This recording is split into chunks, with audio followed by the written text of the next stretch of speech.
Wey'ngane zakwethu angibingelele ngiphinde futhi ngikwamukelela kuNqambothi Media TV 18. Ngicela ukuthi uyaqala ukufikela ikhasi. Cela wenze okufanelekile ucofoze usubscribe, ulike bese ushare le video. Iphumela obala insizwa uSimiso umfoka Khumalo yaveza okungaziwa laphana ngensizwa ewumculo kaMaskandi Khuzani umfoka Mpungose. uSimiso umfoka Khumalo useveze ukuthi uKhuzani uyadinga ukuhlonishwa esaphila ngamagalelo akhe okanye ngemisebenzi yakhe emihle esathe ayenza la emhlabeni, kakhulukazi ukulekelela abanye abantu abasuke bengabe bedinga usizo bexakekile ey'meni zobunzima. Ngane zakwethu ngale nje ukukhuluma kakhulu, ake uyibukele nansi ividiyo yale insizwa. Sikhuluma ngobaba, sikhuluma ngabantu abahloniphekile. Umuntu mfowethu uyazicelela yena inhlonipho ngokuthi enze kahle phambi kwabantu. Uyabona, akekho umuntu ophilayo emhlabeni ungakaze benephutha.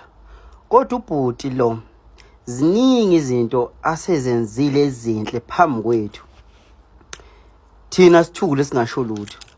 Silindeni ukuthi kuze kufike ilanga la akenza khona kabi khona bese siqala ukukhuluma. Bafowethu, maningangenzela iqiniso nje ningihloniphele nanga ubhuti uKhuzani. Ubhuti uKhuzani usesibonise kaningi yena ukuthi ungumuntu ophilayo phakathi kwabantu. Asingakhulumi ngezinye izinto eziseceleni. I-reality ithi ukhuba ziningi izinto azenzile phambi kwethu sibhekile. And nami bengiwomunye umuntu othi kungani umuntu mangabe enza something bese ebonisa abantu ukuthi wenze something.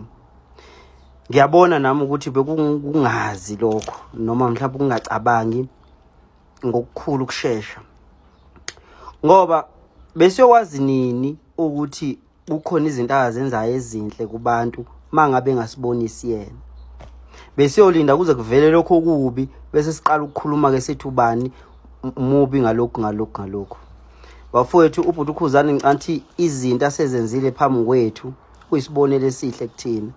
Thina masingamhloniphi simnikeze amalungelo akhe njengomuntu obonisile ukuthi yena uyi-leader right eqotho.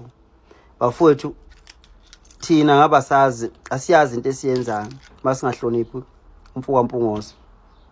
Kuningi okwenzakalayo, kodwa ke ake sibheke okuhle umfowethu akakwenzayo. Singathi ekugcineni mase kuvela okubi bese kubeka kulapho ke siqhamuka khona sithi uMpungose wrong ngalokho. Kodwa makukhona akakwenza okuhle singasho ukuthi uMpungose uyadeserve ukubongwa. uMpungose wenze kahle la. Bafowethu, ake sikhuleni sebadala nje, sikubona okuhle sikubona okwrong. Singaboni okwrong kuphela kumuntu ngoba nakho ebesephutheni.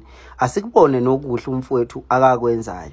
Ngiyabonga Khuba, uphile mfowethu, uNkulunkulu ngathi ngakugcina nje uphile mfowethu, ekwandisele iminyaka yakho, ukukhuluza ukhokhobe.